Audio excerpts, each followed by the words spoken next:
Right, yeah. as opposed to Ice Climber. Could have another match coming up, though. bluezaft versus J Money. We just saw J Money on stream playing VTS. Okay. And VTS elected to go Falco for the Falco Ditto as opposed to sticking with his main Ice Climbers. So that was interesting.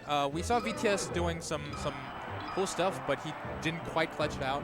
He ended up losing both games. Okay. Like last stock. So yeah, Falco versus Puff. Very different matchup than the Ditto. yeah. This is definitely rough stuff for Falco. But a lot of Falco mains don't seem to enjoy the matchup, but it seems pretty.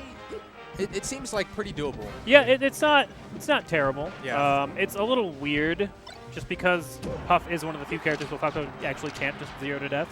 He does have the shine up the top, which won't be as big of a thing on this stage. Right. Oh no.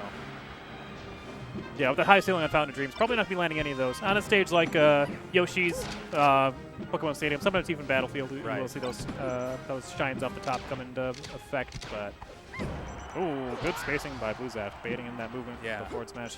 So bluezaft is a super old school player, so he does like things that you definitely don't expect when he makes work. Like he still does a lot of like up smash out of shield. Yeah. Well, that's actually not a bad strat at all. That's something you see if you actually like look down, sit down and watch HBox play. Right. He will do that. In the right opportunities, of course. You know, it can't be your go-to out of shield, as most out of shield options can't be. Right. But it is a surprisingly useful technique. And we'll see bluezaft like setting up forward smashes in neutral. Not just like random forward smashes necessarily, but just like really smart places to choose a forward smash. Them up air not quite going to kill yet on this stage. Very, very high ceiling. Okay, good spacing. Weaving back out of range of that, approaching neutral air. Calls the roll-in stage, which is actually an option most players will pick, just because center stage is the more safe direction to be teching into. Right. Okay, yeah, back air. He does find the second stock first.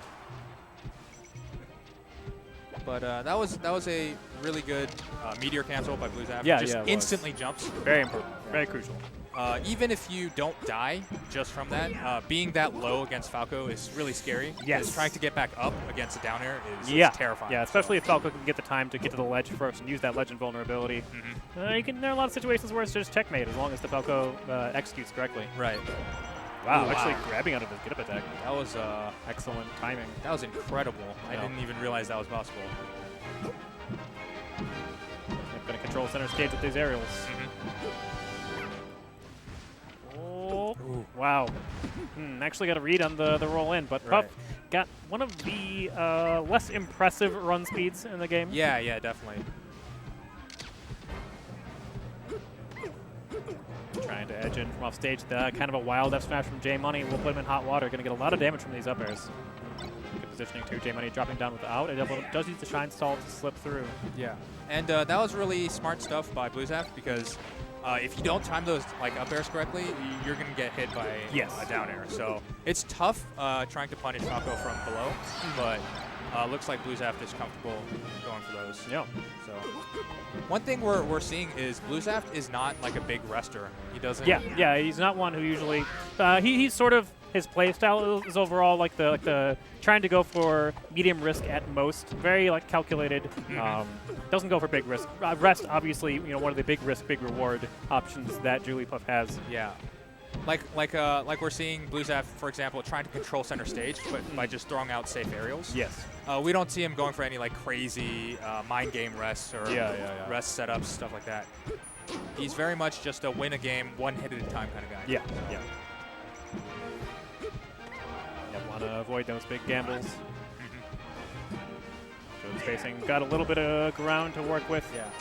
And that was that was really tricky stuff by bluezaft. He short hopped like he was going to back air, and then just double jumped over J Money's, I think, up tilt, and then just forward airs.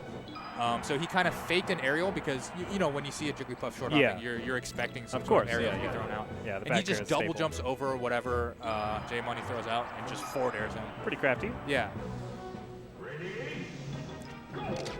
And again, bluezaft being a very cerebral player, just waits until the last stock to start playing the mind games. Yeah. He pulls out like the trump card for this last stock. So. Which is something that like really clever players will do all the time. I mean, even like the. Well, I would use brawl examples, but I imagine this crowd will not get too many of them. And it is a really important thing. Like if you think about like the critical points of the game, if you've got a really good read on your opponent, you could spend it, instantly, and then maybe get like a % lead or a stock lead, or you could save it until the end of the game, where you need to actually clutch it out, where it's actually more valuable. Yeah. And spending that information, if you want to look at it that way, then can make a much bigger impact on the game. Yeah. And that was a really good edge guard by bluezaft we saw in the last stock. Just immediately reads J Money is going to try to side B onto stage and just back aired him. So. Oh, good edge guard here. Yeah, misses the falling back air. Still plenty of time to adjust to the up B startup. Big lead coming out from bluezaft. Bluezaft gets 2 quick stocks with these edge guards.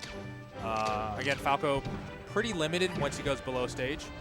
And bluezaft knows that and takes advantage of that by, he misses the...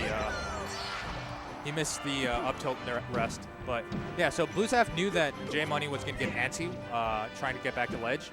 And so on that first stock, just knows instantly that he's going to go for the high side B and gets a really strong edge guard off it. A little bit missed based on the neutral air. Yeah. But neutral air is a really good move to try to beat out the Phantasm? Yeah, Falco Phantasm. Because it's such a long-lasting hitbox.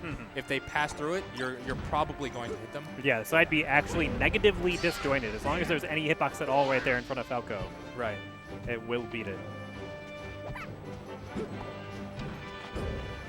Ooh, big opportunity for bluezaft. This is a scary place to be.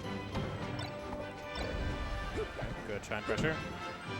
Doesn't get too much off of it, though. And that's one of the big things in this matchup is you can put that pressure on, but the rewards won't be huge. Okay, good dash dance baiting in that approaching aerial. I like that J Money. I like that J Money was going for those edge guards, though. Yeah. He knew he was down, and he needed like a quick kill. A big win. Yeah. So he was just throwing out pretty safe back airs. I mean, it's a large hitbox, so it is a very big hitbox. Yeah. So J Money was just he wasn't like running back to the center of the stage and just lasering. He was kind of going for a little bit more aggressive edge guards. I think that was like the right call. Yeah, which I guess is interesting to point out throughout the entire game is that he didn't go for much lasers in general. Yeah. It doesn't do as much damage as Fox lasers will be, but it's still one of the ways Falco can tick on damage slowly over time.